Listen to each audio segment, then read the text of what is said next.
Dalawang beses pa naman, akala ko na kuryente. Yung pala, kinalmot lang ng pusa. Grabe ang kaba, pinawisan ng gamunggong pawis. Grabe yung takot niya kahit na kuryente siya. Yung pala. Lahat kami nagkit ng pusa. Gistio, grabe pa Gistio.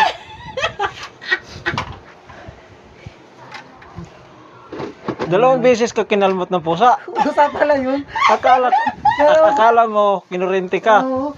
Eh wala namang balat yung ano. Electric fan.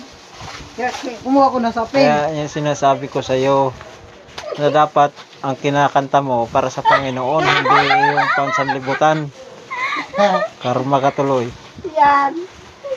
Bakit kasi yung giginagawa? Loko pa yung pusa na yun. May grounded pala yung pusa na yan. May kuryente. Ngayon lang ako nakakita ng pusa na may kuryente dala. Pusa pala yung sinilit. Loko ka pusa ka. May kuryente ka pala. Pusa pala yung